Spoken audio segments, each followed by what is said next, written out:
Hello guys, bigyan ko lang kayo ng tips, no? Mag-change oil tayo ng RS 125 ng Honda. Yung mga kailanganin natin, mga plies, mga itabi natin, ratchet na 17, tapos yung butido,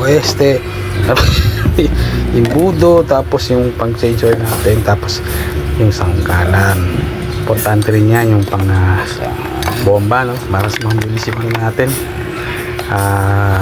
pag change oil tayo maghintay ng mga tulo-tulo lang. Ayan, no? At tatanggalin na natin yung ating bolt sa ilalim. Huwag kayo magkakamali dyan guys, no? Kasi yung isa dyan is tensioner. Baka magkapalit kayo ng buksan,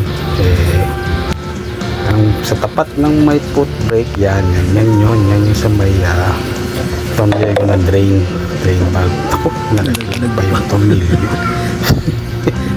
Bale, ano na lang yan mamaya, sungkitin na lang uli yan sa may sangkalan na yan. Ayan, yung isa kabila dyan kasi stationer yan, ba magkamali dyan bukas, hindi binubuksan.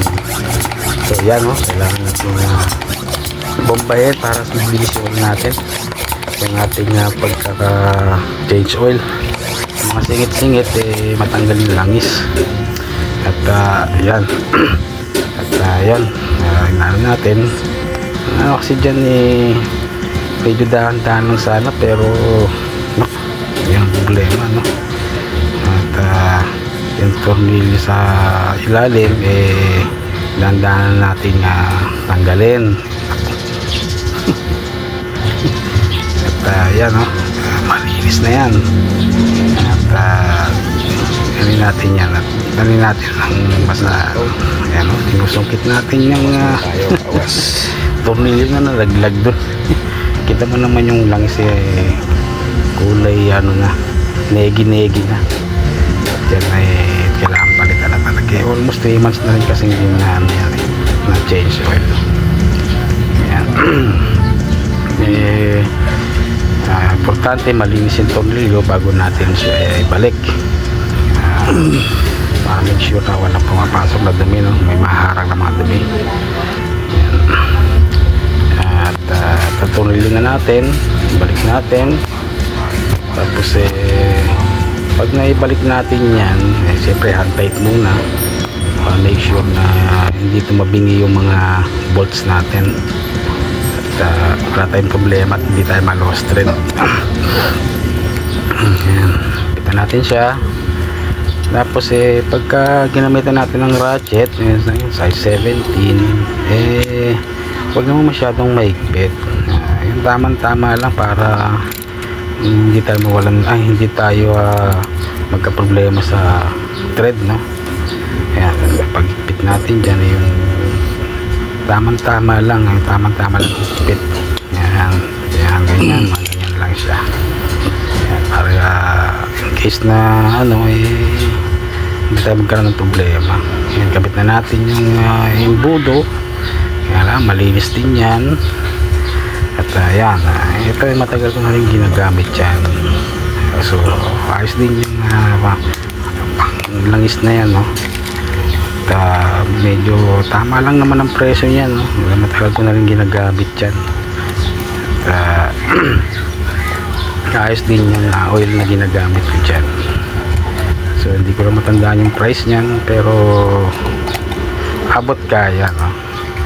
Siguro nasa 200 plus siguro yan, kasi stocks ko na yan pag ako bumili stocks ko.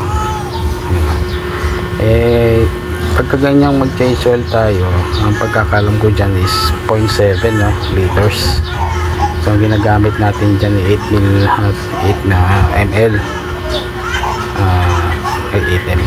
800, no? So kailangan ubusin na natin yung 800 ml na yan, pero yan wala namang problema. So yan, linisin natin yan, sukatin natin yung ating natin dyan, cup na yan, at alamin natin kung hanggang saan ang sukat nyan. Basta tumama lang siya dun sa tamang sukat, okay na yan. Titignan natin kung hanggang saan siya umabot. Ayan yung pinakadulo niyan, yung pinakasukatan niyan. So lumagpas ka ng konti, it's okay lang yan. So hanggang dyan lang naman yung limit niyan eh. So tamang tama lang yung ganyan yung sukat ng langis natin, no? Yan, balik na natin. At pag higpit niyan eh, kailangan lang din eh tamang higpit lang para hindi naman masyadong ano, gamit natin ng basahan para is okay, hindi magasgas yung ating cup, no? Yan, so okay na yan, saglit lang naman tayo mag-change oil, pero yan eh kailangan eh ano lang din, tamang higpit dyan. Yan, okay, well done na agad. Guys, salamat sa panonood and well done. Thanks.